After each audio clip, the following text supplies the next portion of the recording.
Hi, everyone, and welcome to Decoding Healthcare from Pixels to Privacy. My name is Melizza Anievas. I'm the founder of FemTech Association Asia. We launched in October of 2021 here in Singapore and are now representing companies in 9 countries throughout Asia. FemTech, as we know, female technology, looking at women's health and the technology solutions that can help advance women's health that has been underserved, underfunded, and under-researched historically.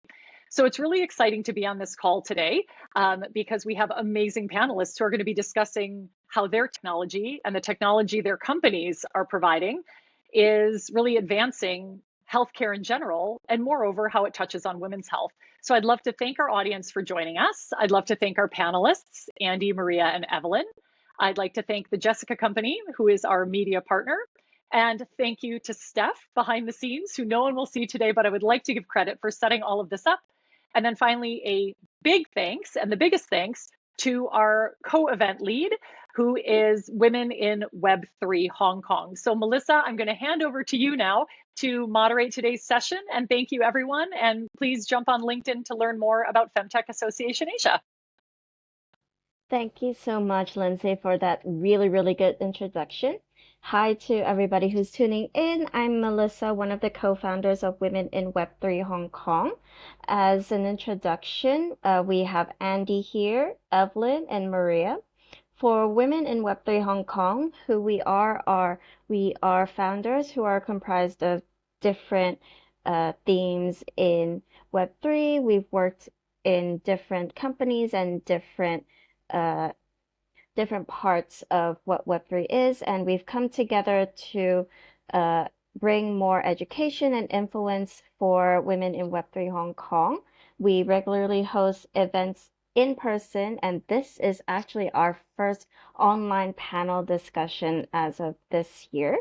What we're trying to do is to highlight women in Web3, but also open our doors to anybody who is interested in diving into the industry of any capacity.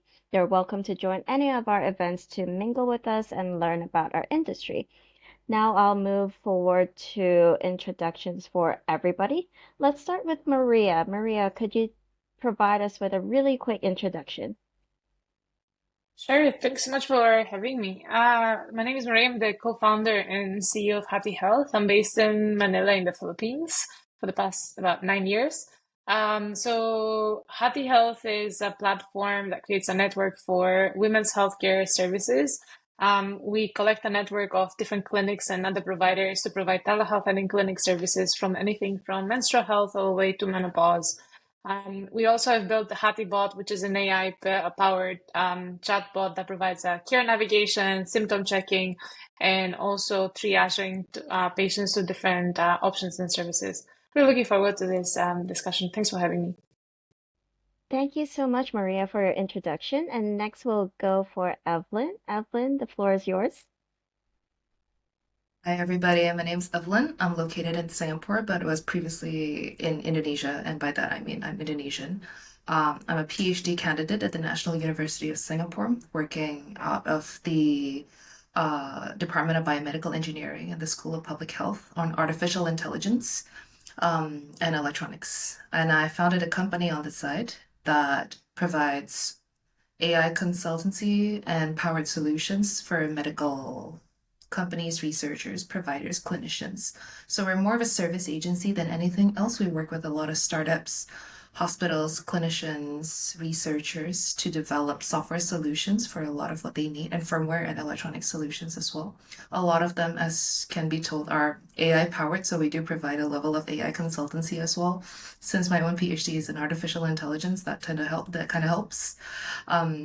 But a lot of our projects are also not always AI powered. So we have clients in Singapore, Indonesia, Korea, and the Philippines at this point. And we're looking down the line at getting clients, from India and a couple of other countries as well. So very honored to be here. Very excited to be able to speak with everybody that's on this panel. Thank you as well for having me. Thank you so much, Evelyn, for your introduction. And last but not the least, our only male on this panel, Andy. Thank you so much for joining us. You are in a very safe space. No worries, we're not going to We're not going to pick on you. The floor is yours for your introduction. Thank you, and thank you for having me. I'm Andy. I'm located in the UK. I've been in the fitness industry, wellness, for about 25 years. Currently, CEO of Rewardtrek, which is a wellness community application that incentivizes good behaviors in wellness and has an eco-friendly feature as well. But from a Web3 perspective, work with Olive X and Keith over there. And we built we built a game in the sandbox game. We launched the first fitness NFTs with Gym Aesthetics, which was really interesting. But lots of experience in wellness, and I also chair the AI initiative at the Global Wellness Institute, actually, which is very interesting because it opens up many sectors in wellness like travel, tourism, healthcare, etc. as well. So very happy to be here, and hopefully I can add some value. Thank you for joining us. And as everybody can see, we've got a really, really strong stack of speakers, a lot of skills. We're going to talk a lot about how all these different technologies, AI and Web3, how does that impact women's health?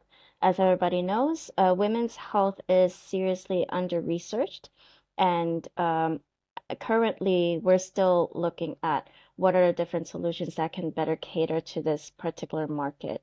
So, just to set the tone for our conversation, I'll give this first question to Maria and next to Evelyn. The first question would be, how are AI technologies and innovations shaping business models in healthcare? Thanks. So first of all, there's two parts of this question. The first one is in general the rise of the use of AI in different parts of the different ventures. So we see anything from remodeling and revamping the symptom checkers and other types of diagnostic tools that were being used before. So AI has provided now the opportunity of not just only enriching the content, but also making those diagnostic tests and offerings a little bit more richer when it comes to content, personalization, and customization. So that's a great outcome for obviously the consumer, the women who are using this because they can find a lot more value to it. But also on the backside, there's a lot of more data reaches that we can do in terms of analysis and machine learning capabilities have increased a lot more. But the other part also is that how we see AI not being only, I think, a standalone product, because obviously in those cases, this is how this is getting reshaped from a business model perspective and trying to figure out how do we monetize those products. So then, yes, it's a great opportunity. It's a great product to come to market. But now we're seeing also a lot of the different femtech companies, but others also in the telehealth space looking at how do we monetize this? How do we build a sustainable business model that's able to derive value and provide value to the individuals beyond just providing education, but also providing a value add service and that we're able to convert to a paying customer. Yeah, thank you so much for that introduction into how to find systems, since that is a lot of the blockers for women's health. Evelyn, what is your take with regards to this question? So I think there are two major ways that I've seen artificial intelligence, and I won't speak for Web3 because I do work with blockchain, but I'm not very familiar with it. For AI, um, two major ways we see them being integrated. The first is in new use cases, in short, to do new things that have not quite been yet done before. For instance, to look at, long time series-based diagnostics that might not have been able to do without the use and help of artificial intelligence at all. And the second is to automate existing tasks and workflows that are already there, whether they're on the admin level or on a clinical level. And both of those are very helpful, but anybody who's ever heard me speak will hear me over and over again emphasizing whether at all there's a need to have that artificial intelligence in healthcare. There is there are a huge number of use cases for being able to use artificial intelligence in healthcare, but we all run startups, so we're relatively aware. Having artificial intelligence as a tool and a solution, it may solve and address a problem. It may or may not have a level of product market fit, especially in healthcare, where there's a level of quality, there's a level of standard and regulation that you need to meet, and you also need to be very aware of which who's going to be paying for the solution, how you're going to be working in the clinical systems and everything. I think the technology and the tech itself is there. I think there's a million and one ways you can use it. I think we have other problems to think about rather than just the tool itself. So it's a very interesting place to be right now for AI in healthcare. Thank you so much for providing the environment as to how AI has been impacting the healthcare space. And of course, AI in healthcare is going to be very revolutionary. And since Andy has just mentioned that you're consulting for global health in using AI, what is your take in this? Like, how are AI technologies reshaping business models in healthcare? For me, it's already been mentioned, but hyper-personalization is key. So using AI to enrich data and understand behaviors and trends that potentially have been missed without AI, and using that to hyper-personalize the experience depending on what the application platform is. And so using AI workflows to connect with a whole series of different apps and data to ensure that that journey is completely bespoke to the customer or the user. So that's the biggest thing for me at the moment. And then I think education. It's so important that we need to keep educating women about, things that are really important to women. There's an app called Flow that's really it's booming, I think, at the moment, and it's giving the right education and tools to understand the woman's body and how you can help it. So I think hyper-personalization, but also the educational side of it is really important. And you can use AI, obviously, to generate content, whether it's voice, videos, text, in the right way to engage that person. So it's that personal journey. Thank you, Andy. And that's actually a really good segue to my next question, which will be directed to Maria and Evelyn as well. How are AI technologies being integrated into FemTech solutions? And maybe a little bit of your definition as to what qualifies as a FemTech solution. I can go first. So I guess maybe I'll start with definition, what qualifies as a femtech solution. So in general, the way that we look at a femtech solution is solutions in terms of platforms, access, in terms of diagnostic tools, and physical products that can be in service for women's health in terms of either identifying the pain point or providing a solution, right? So I guess in what we've seen so far, so Flow and Clue have been kind of like the pioneers in the space, coining the term, but also just kind of bringing a lot more the initial wave of the freemium customers who've been using those tools as a period tracker that provided a lot of insights as to women's health in general and the menstrual cycle and just bringing more awareness. And then obviously from early on, like Flow has been and Clue in the same way, they've been very pioneering, like using AI for collection of the data, doing analysis and doing comparisons of the symptom of different symptoms that are being complained. Actually, one of the most interesting, like for Hati Health, for example, one of the most interesting data points that we saw when we're doing our business model validation and kind of market analysis why we decided to focus in the Philippines has been actually looking at the data that those original companies who took a global stance, right? Because they target any country in the world.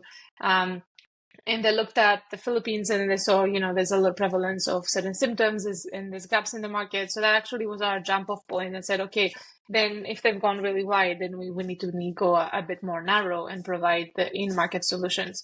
So, and then obviously what we saw there is that personalization, customization, of being able to provide, a personalized plan for your menstrual health or your fertility journey or your pregnancy journey.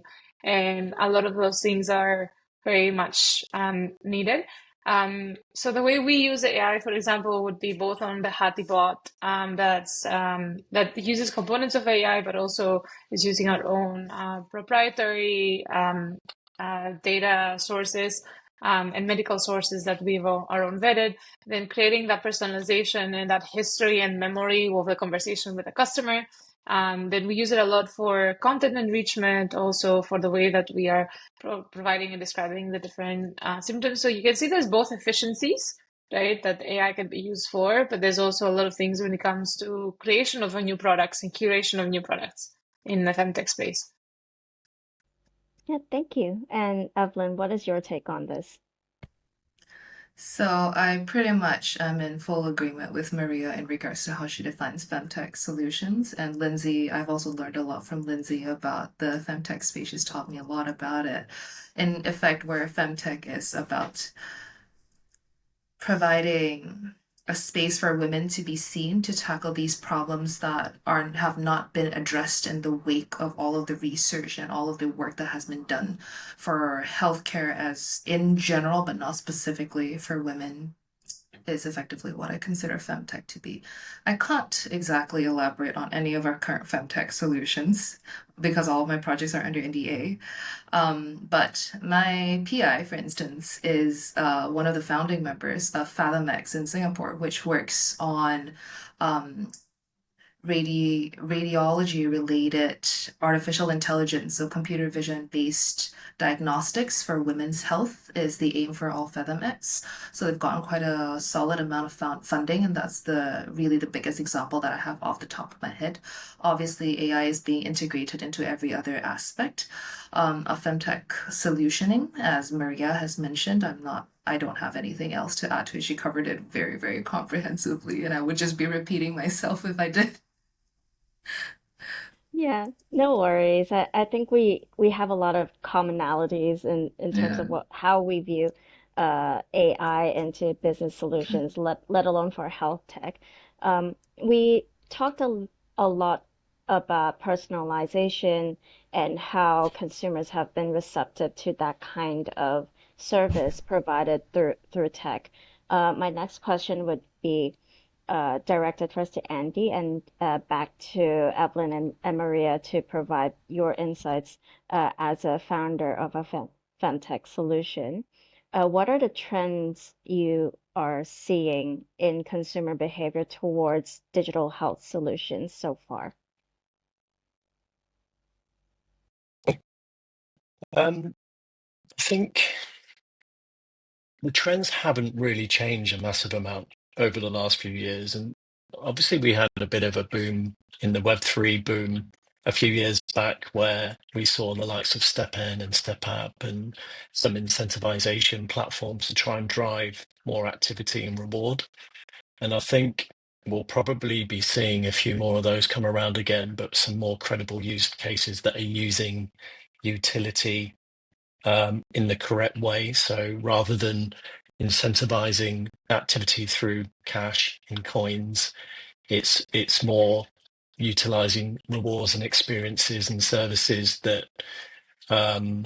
align more with fitness and wellness and healthcare.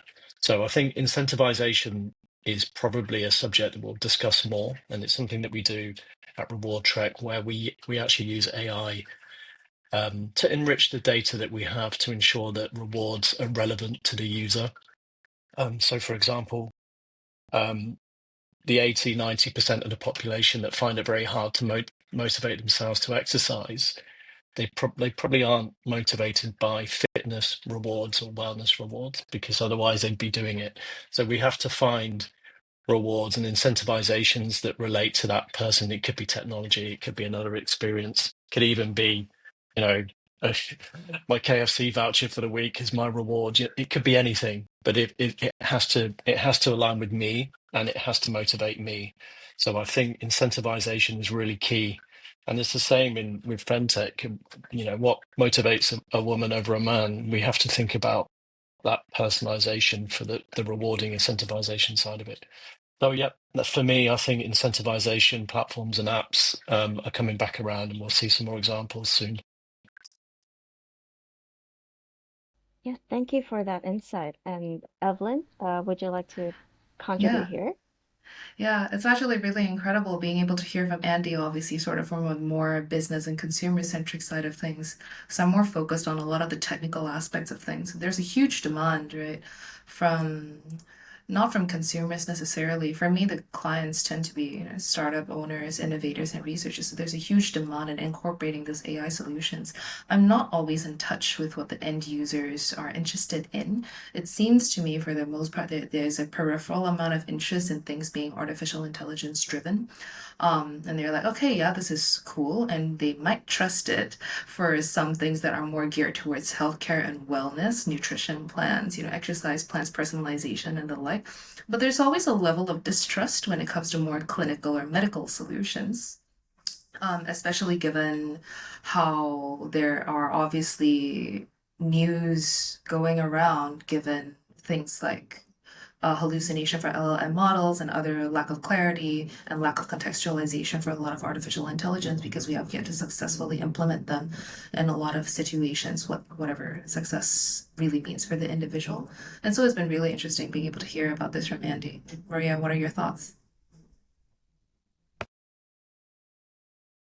Yeah, very interesting. I think that in general, I love that people I love the end consumers at the beginning might be very, I guess, intrigued by using any of those tools, but if they, I guess what I do wonder in the end, and this is actually a struggle, not a struggle, but just something that we are trying to figure out is how, in general, do you present for a solution that's AI based, how do you present this on the UI without losing necessarily the trust of the customer?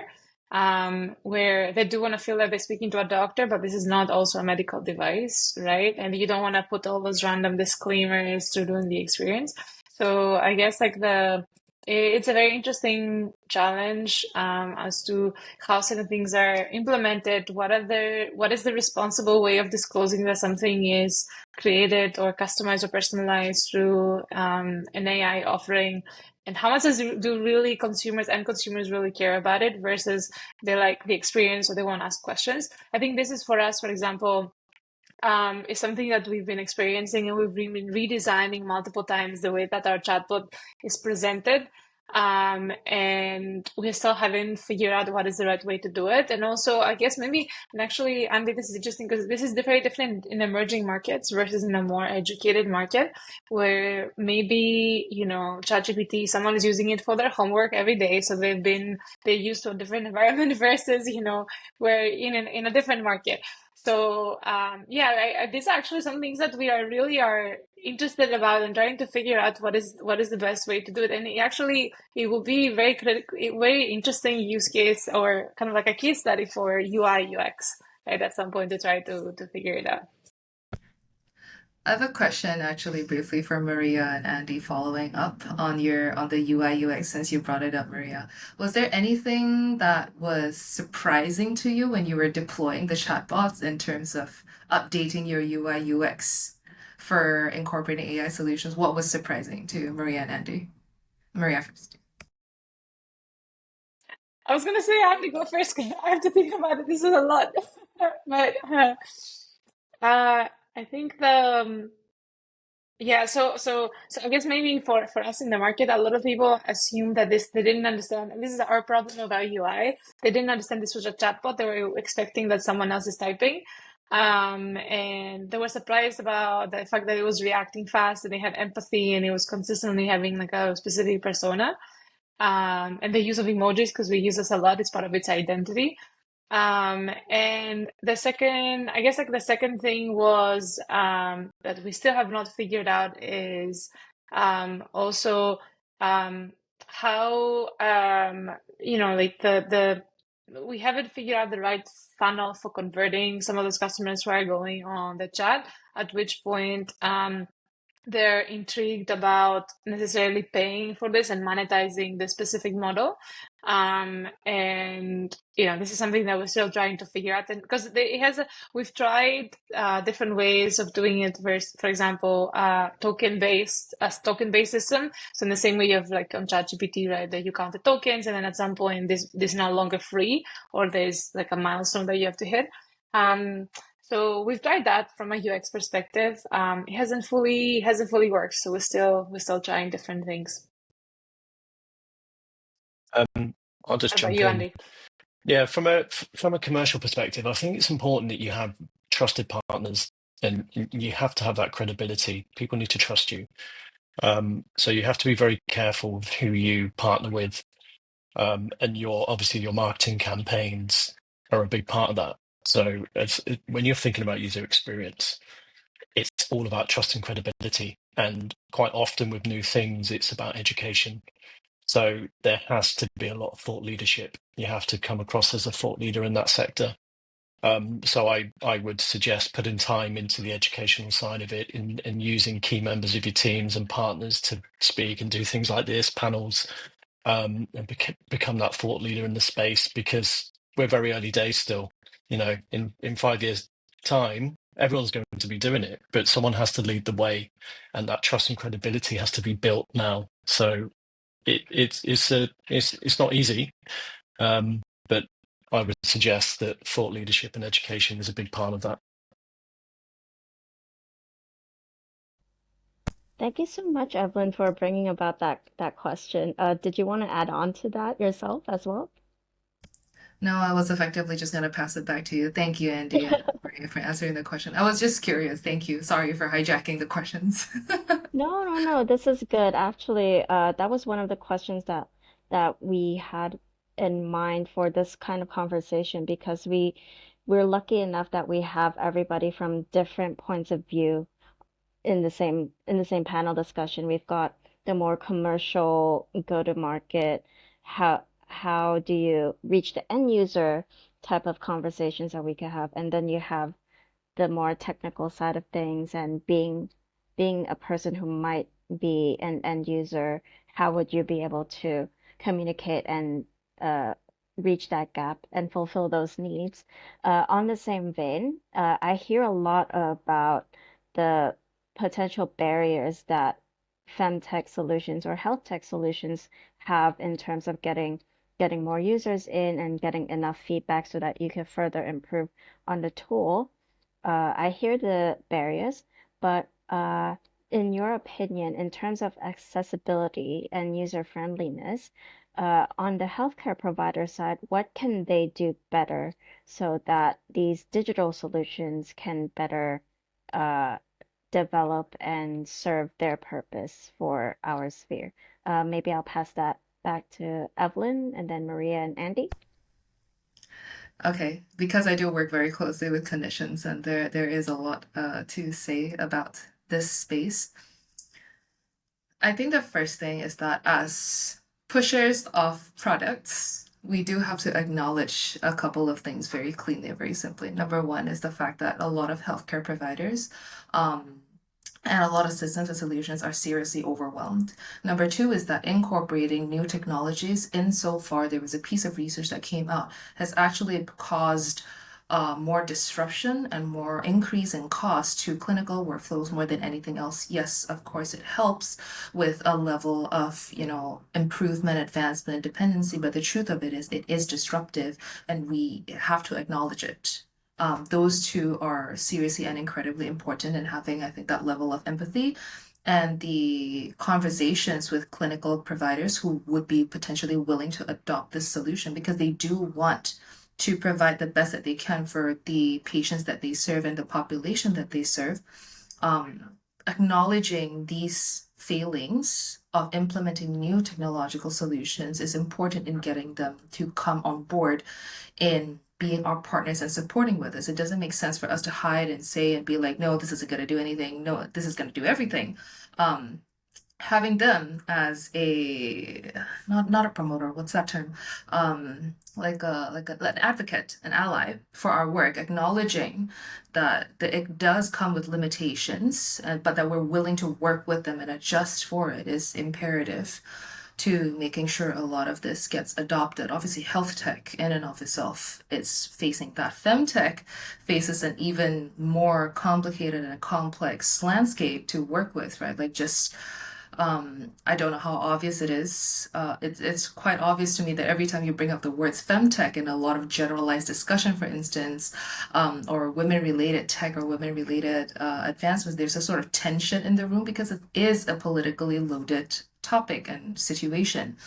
And a lot of people feel sort of uncomfortable with it. I think the pressure and situation, it is ultimately a question at root of health equity and access, which women did not have. And to face that at its core so blatantly and upfront can be uncomfortable to people. I don't think necessarily that it is our job to make people feel comfortable. I'm sure, though, that it does prove slightly more effective. So I don't know what you will make of that. You make people feel more comfortable, they may be more receptive at the expense of a so-called level of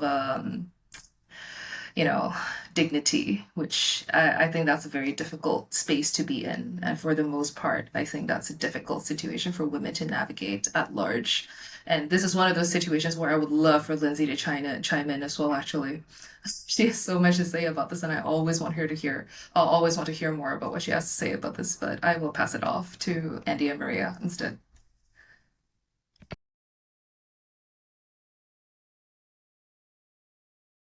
Maria, would you like to go next?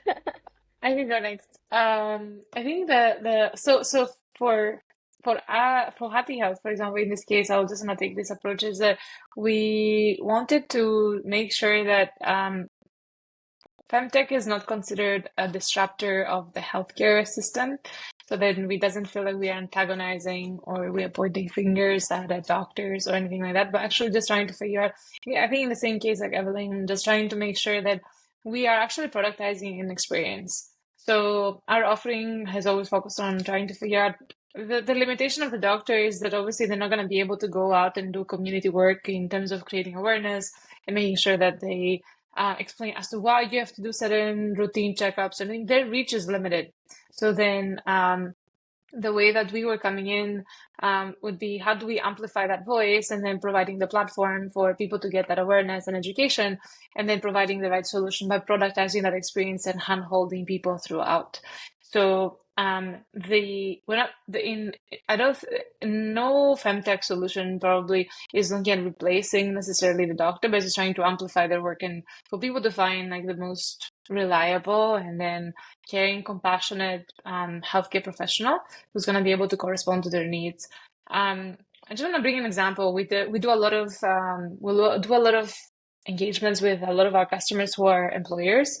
And in one of the most recent months, we had one of our doctors who actually commented on this afterwards and said, because we had a wide audience and about 58% of the attendees were all of them going through they're going through PCOS. This was a very actively engaged audience. And then they were asking a lot of very specialized questions about it.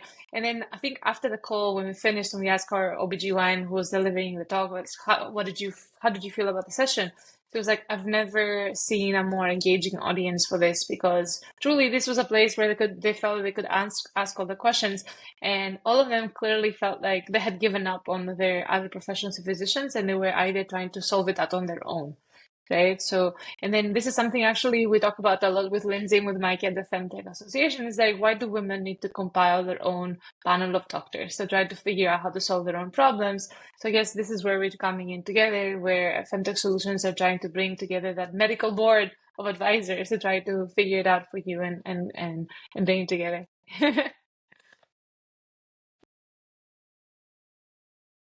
And last but not least, Andy. I'm not sure I've really got anything to add to that, guys. You've pretty much covered it all.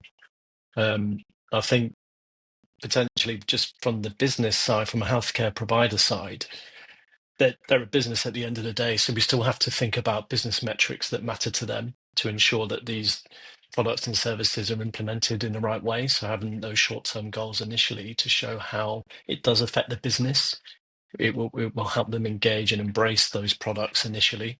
So I guess my take would be just remember business metrics, and they are a business and have needs for the business as well as their consumers. As obviously the user experience is vitally important, but they have to tick their boxes too. So help and show, where's a return on investment for this particular product, and how is it going to help you towards your mission and vision for the company? Yeah, thank you so much, Andy. And um, hearing from everybody, we know that we have to leverage a lot of health data in order to really integrate health tech into one of our rosters for managing our own health. This is a question for everybody, maybe starting with Evelyn, Maria, Andy again. What are the biggest challenges that you foresee in terms of maintaining data privacy and balancing that with trying to innovate within the digital health space? So, most of the challenge in regards to privacy is really about how new it is. The easiest analogy I've come up with in terms of trying to explain how AI works is you can think of the artificial intelligence model as a car, and sort of everything else, like regulatory, data, business, everything sort of as the infrastructure that's needed for a car to run. And no matter if you have a Range Rover or like a Ferrari, I know F1 just passed. I don't know anything about cars. No matter which kind of car you have, it is easier for a car to run on a road as opposed to through a jungle, even if it's a Range Rover, right? And so when you have that infrastructure, it tends to work itself out. With data privacy, currently the challenge is that we're working it out, especially in regards to the availability of protected health information. So protected health information, it's sort of got its very nice long history of being like, yes, you can't access that, yes, you can't do anything, whichever of that. But then the question, especially with the proliferation of all of this internetization and data, and the availability and possibility of artificial intelligence to bypass the previous walls that we've built as systems get more and more intelligent, it becomes a fight to see, who can keep their systems a little bit safer. And so currently where we are, at least from my perspective, is we're trying to figure out what that infrastructure looks like. And from our perspective, at least as solution builders, it's in my interest for the most part to just build solutions that maintain an appropriate level of data privacy. I've had situations where people do want to maintain like a very extensive level of data privacy. It's not necessary. It's a burden on the application or the web sometimes. And so you sort of have to balance that with the reality of the solution itself. But it is important, and it is more of an infrastructural question than it is a technical question. I think there's always some kind of technical fight going on in terms of, okay, yes, how do I beef up my cybersecurity? Which AES should I use? But ultimately, it's a matter of a level of social acceptance and finalized regulation and framework that we will finally come to. Maybe in like the next couple of years, hopefully. We will see. Well, talking about regulations, Maria, do you have an additional insight to this? Since uh, looking at your bio, you do have a little bit of a background in law yourself. Do you have any unique insights or viewpoints that are not legal advice? Yeah, no. So I think that it's a good point in terms of where the medical data has always been highly regulated, and it's not a commodity, so I guess like a space. But obviously, it's uneven, right?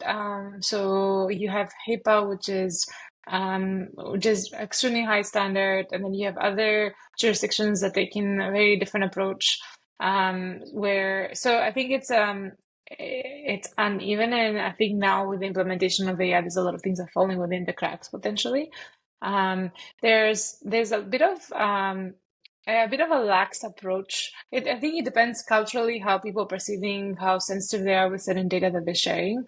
So, for example, if I share a symptom, some of them might be willing to find like a solution more functionally and try to overshare, but then they will be a little bit more conscious when it comes to PII or contact information, right? So then you have to think about, okay, how do I collect contact information to be able for them to re-engage with this customer?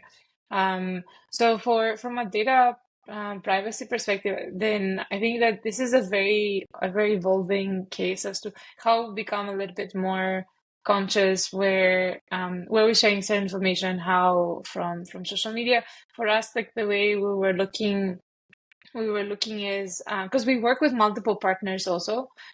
So we work with multiple clinics. So there's multiple handshakes of information that we collect from the different clinics and providers. So making sure that the customer is aware on why we're collecting the information, why do we need to collect that information, and what are they gaining from that experience is very important. And them understanding it, obviously. Yeah. Yep, and back to Andy. You both have covered a lot, so not too much for me to say, but I think the awareness and the education around data and why it's used and how it's utilized is really important. I think the other side to data is the potential of Web3 and the decentralized approach to consumer ownership of data. And I think that's a really interesting kind of rabbit hole. But in health in particular, if we can incentivize users once they own that data to share it with the right organizations or governments, I think there's something in it. And I don't think we see enough of consumer ownership of their own data. And I don't think they quite understand why you should own your own data at this point. So ownership education is really important because once you own something, you can benefit from it in some capacity. So yeah, we could talk all day about that side of it, but having some kind of consumer-owned data marketplace where they benefit from that ownership and sharing of that data is quite interesting. Yeah, putting the spotlight still on Andy, since for twice now you've said that Evelyn and Maria has contributed a lot to the discussion. So let's talk a little bit more about the blockchain angle here. I'm also from Web3, so we're very familiar with the concept of your wallet, your keys. So ideally, in a perfect world for health tech, it should be your data, your health, your medicine, your treatment as well, and your board of medical certified doctors that you have at your disposal for medical advice. My question to that is, from your experience so far, how has blockchain technology been used to ensure the transparency of health data with regards to these apps and balancing that with enhancing security at the same time?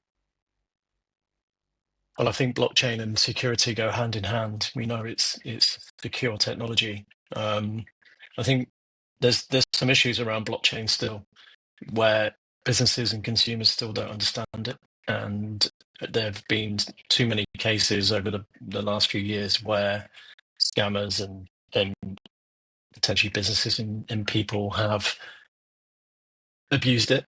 And the reasoning behind using blockchain has often been to make a quick dollar, rather than actually a long-term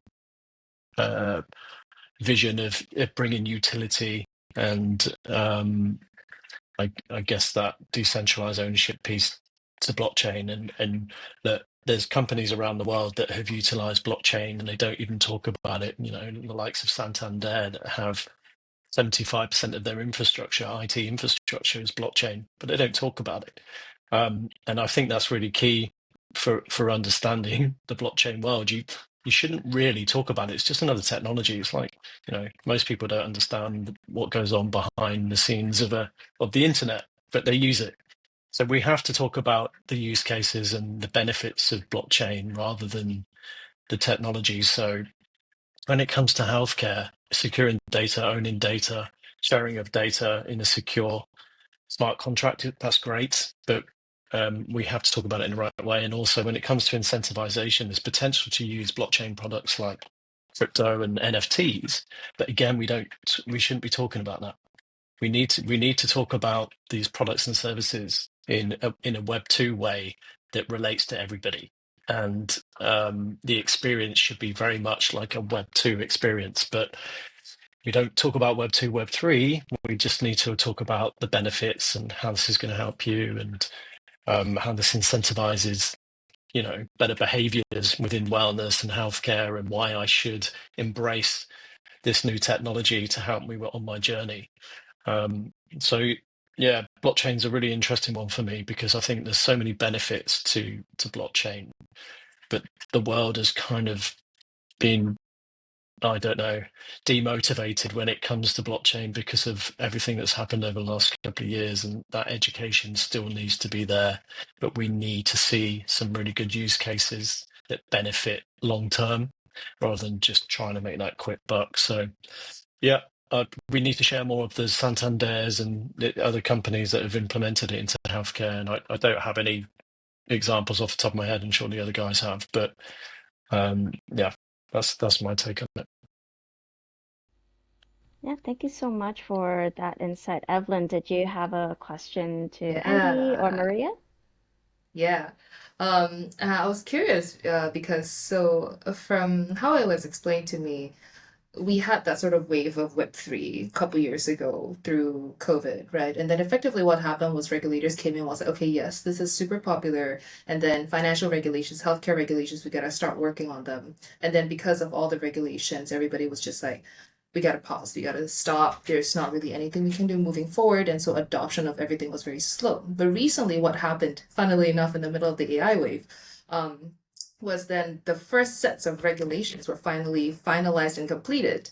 And so there's an uptake of interest from what I've observed in the Web3 space again, where they were like, oh, finally we have the first draft of regulations. Finally, we understand what exactly it is we're looking at and how we can bypass and we can work with the regulators and the government in terms of adopting blockchain and Web3 type technologies into highly regulated industries. And so I saw a very sudden uptick again in the middle of this AI, all of this AI hype back into things like crypto, blockchain, tokens, and tokenization and whatnot in the highly regulated industries. But that, of course, is still different from market demand. And I was curious about what your perspective was on this, Andy, and actually Melizza as well, since you're in Web3.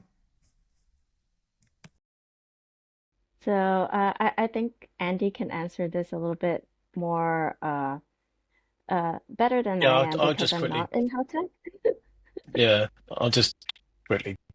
Compliance and regulation is obviously changing, like you said, and maybe it's starting to stabilize and we're getting some answers, but companies have to keep on top of that. I don't think it's really a barrier because as long as you're on top of it and you're keeping abreast of the changes, it shouldn't be an issue. I think the problem came where actually people couldn't benefit financially as much as they could in the early days, and that was part of the problem. But if you're a company that's implementing blockchain to help with infrastructure and security and transparency, there shouldn't really be any challenges there. You just need to understand the regulations and compliance with it. So yeah, you make a good point. I think it is starting to stabilize, and the SEC are starting to get a bit of traction in the US. So um, I think it's also in tandem with the investment industry too, the sector of who's investing in what. So when the market is tough conditions for companies to find investment in certain things like blockchain or crypto, that stalls things. So the sentiment in the market around the bad use cases of crypto, that obviously slowed down the investment into the industry because the investors start to understand that actually I don't particularly want to invest into here because it's just going to be abused. So I think the problem with a lot of startups over the last few years have been struggling to find the investment in the blockchain space. But now with a few more use cases coming out and the understanding and the compliance, the regulations, you'll see investors going back into that market. So I think it will help with the startups and businesses implementing blockchain. On my end, while I'm not in health tech, I do see that from a startup point of view, if you are a startup and you happen to be in blockchain and you have whatever solution or idea, it's been harder to raise. For one, nobody's doing the spray and pray approach to writing checks and buying tokens. Tokens are, by the way, in the blockchain and more Web3 side of things, it is a form of marketing in itself in a way as well. So I think within the last year or so, there actually has been a little bit more demand on the investor side who want to look into buying tokens as opposed to being part of uh, an official term sheet member as part of the investment on pre-seed or Series A, just because of maybe ease or risk factors. I think from a regulatory perspective, I I personally don't think that should be a damper to how people do business with blockchain or any type of innovation. Regulations are typically a byproduct of consumer behavior anyway. They see something that's become really, really popular, and their function is to make sure that there are as little people damaged by bad actors as possible.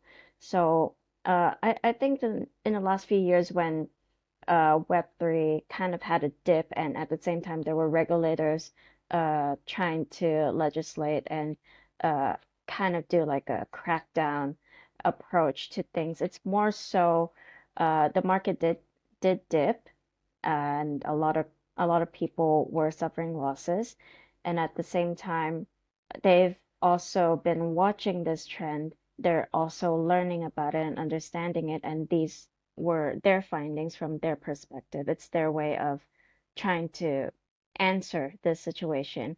As Maria would also understand, with law, it's very difficult to go ahead and pass something on the go, especially in crypto when anything can change. You wouldn't expect this next exchange to suddenly be this melting pot of a lot of toxicity and everything that's bad about the industry. You wouldn't expect that, but then you have to deal with it, and that's when the regulators start to step in. It's not because the industry has a lot of risk and is a bad thing.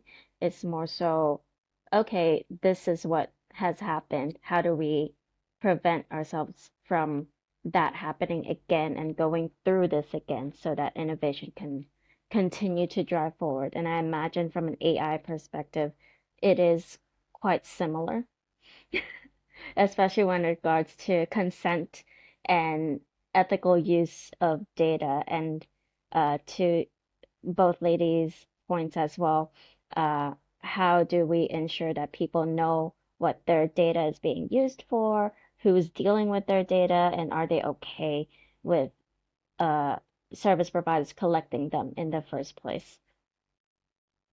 So that's my take. Back to data and the future. Um, what are we've talked a lot about what are the potential use cases. We've talked about risk, and we've talked about the difficulties in adoption and trying to even secure the data and research to fine tune what we have here. I have a question for everybody here. What are the new digital health trends that you think we should be looking out for in the next 5 years? Let's start with Maria and then Evelyn and Andy. Oh, 5 years is a very long horizon. I don't think we anticipated disruptive the disruptive forces that, for example, that AI in many times brought together. I think for the two, I guess the two things that I expect to adjust or to change due to technology and due to consumer demand would probably be around personalization of the experience and just the ability to access services. I think we know post COVID, a lot of the services for telehealth and for everything else have become, staples. But then, how do we evolve that digital experience? And I think a lot of people would look for that. And the second thing is around, which is what I'm more excited about, is how do we not only fix health care, but also how do we make it more affordable through a more transparent insurance products and insurance pricing. Because yes, we have invested a lot of time in talking about wellness and incentivizing people to take the right steps, but we see how the insurance companies are also incorporating some of those aspects and making the products a little bit more affordable. So I think these would be the two key things that I'd like to see changing, and I think there will be some change as a trend. So on my side, I think if it wasn't super obvious immediately, I don't really follow a lot of the trends. They come and go. I'm a lot more interested in the infrastructure, and the slow adoption of infrastructural growth. I expect at some point I'll be working with blockchain. I'm just not really sure when. For the digital health trends, though, I do agree with Maria. I see quite a major uptick in personalization and precision health. To that end, on a more technical level, what that's looking like is now I need to be focusing a heck of a lot more on data engineering and database type management, as opposed to simply just, developing artificial intelligence models. A lot of the model infrastructure is already there. A lot of what I need to do from here on out is process the data, clean the data. So we're going to see a shift back towards data engineering and being able to do that.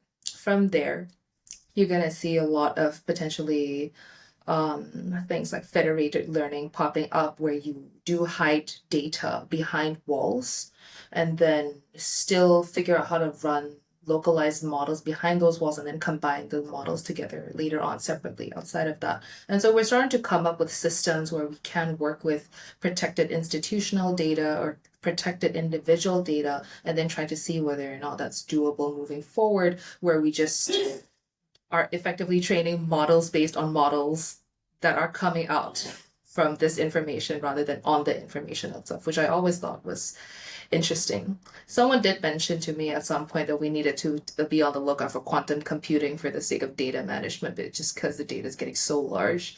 And I looked at it and I was like, talk to me when that happens. Talk to me when that happens later on. I'm sure it will happen at some point later, please.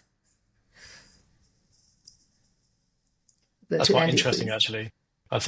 I'm sure I saw a video of using DNA to store data, which was quite interesting. But anyway, yes, we do need a solution. And for me, goes back to, you're probably going to guess, hyper-personalization. And firstly, it's the data enrichment, like you said, Evelyn, is really important, understanding the data beyond what we currently do. So I think there's a lot of work there. But then that data then is what we use to hyper-personalize the journey for each consumer that engages with whatever platform or app it is. So hyper-personalization. And then from a generated point of view, we have a feature in our app where a user can actually on the go create a voice scenario for their run or walk. So if I wanted to learn a language while I walk 3K this morning, I can have a French lesson while I walk, and that's generated for me based on my data and my goals. So those types of things are things that could be quite interesting, and it's quite basic actually, but because we're right at the start of this journey, so it's taken it step by step and bringing that trust and credibility into the user journey, getting them to understand it and feel it, it's tangible, and then just enriching that data and ensure we're using it in the right way. Thank you so much, everybody, for all of your very, very insightful tidbits that you've shared on this call. We are coming to a close pretty soon. To close everything off, Women in Web3 Hong Kong here, representing the Web3 side of things. And how can the audience learn more about everybody and what everybody is doing, starting from Evelyn, and then Maria, and then Andy? Sorry, did I'm just trying to figure out if I got the question right, which is like, just what I'm gonna be doing next in the space, I guess. Yep. What's next for you? How can people learn more about you? And Ah, okay. yeah. We have a website, we do work on stuff. So we primarily, again, we're more of a service agency. We don't develop a lot of our own IP. We build on other people's IP. I like to say that I don't have any of my own ideas. I just like to support other people's ideas, which in effect is really how it is. So we do have a website, megrez.asia, that we're happy to sort of chat. If not, always feel free to reach out to me on LinkedIn and we can sort of move forward from there. Because I work on so many different kinds of technologies, it's impossible for me to say what I'm going to be working on next. There's an influx of AI related projects that are coming in where people are, in fact, looking to implement small feature artificial intelligence models into a lot of their applications. So their existing applications, they just want to implement the artificial intelligence in it to streamline some level of automation work and then to be able to market and say that their app is like AI powered or whichever. And so a lot of what I do now is just sort of take a look at applications and just be like, this is how I think you might be able to provide artificial intelligence in your application in a way that provides genuine and real value and not just as a gimmick. Um, and so that's something that I'm more than happy to do on a call or whichever, assuming I can take a look at the application you're working at. And passing it on to Maria. Yeah. Awesome. Thank you. So for me, if anyone wants to reach out, take a look at the Hati.health. This is our service. Connect with me on LinkedIn. What we're looking for usually is partners, both in the health tech space, insurance, in general, also both clinics, but also diagnostics, self-tests, other things that would be of value to an emerging market that's a bit fragmented when it comes to accessing services. And then in general, if anyone wants to take a look at the Hati bot, then also can find it on the Hati.health domain and then take a look at it, chat with it, share with us feedback. It's available in Tagalog and English. So highly I guess versatile. So yeah, looking forward to seeing also if anyone wants to have any recommendations about our service, things that we should be supporting and adding, that'd be great. Thanks. And I'll be spending time white labeling our application, which is the incentivization community app. So we're all about businesses, building communities, incentivizing good behaviors in wellness and sustainability, eco-friendly sustainability features, and implementing hyper-personalized AI journeys into that, whatever that may look like. But yes, we're working with businesses in the health space, wellness space, and also with my AI institute hat on for the Global Wellness Institute. Always happy to meet new people and discuss potentially new team members or partnerships with the Global Wellness Institute. Thank you so much, everybody, for your closing statements. I'm going to throw one sentence to summarize everything that we've discussed, and I just want to hear agree or disagree for this statement. I believe everybody that is on this call believes in a future where our health is decentralized, hyper-personalized, driven by AI, secured by blockchain, and with consent in mind. Do we agree or disagree? I'll go with that. Start I with can, yeah, maybe not driven by AI. I think complementing with AI. It depends on the use case, but yeah, I'm pretty good. Evelyn. What do you think? I'm gonna say yes in the digital health space, probably. But being aware, again, very public health background, population health studies, infectious disease background here, being very aware that there are a huge number of problems in relation to access and equity that are not solvable with digital access. where that will not be applicable. But in the space of digital health, yes, absolutely, I do agree, and I agree with Andy's comments as well. And lastly, Maria. I think the statement is fair in terms of opportunities we've seen and where we'd like to go. Obviously, we don't, in my lawyer hat, we didn't say in what period of time this will happen, or if this will happen, if this is realistic to happen in which country. So yeah, it's loose enough for us to be in agreement. Yeah, I think it's fair. As to where it will happen or when, I don't know. It'll be a nice resolution statement to move towards too. All right. Thank you, everybody, for your contributions. And I'm sure we'll catch up outside of this conversation to talk a lot more about different bits with regards to AI in use of building the solution, and then blockchain being the store of information to regulatory concerns and ethical concerns. And thank you, everybody, for tuning in. And thanks again to FemTech Association Asia and Lindsay for setting this all up and working with women in Web3 Hong Kong.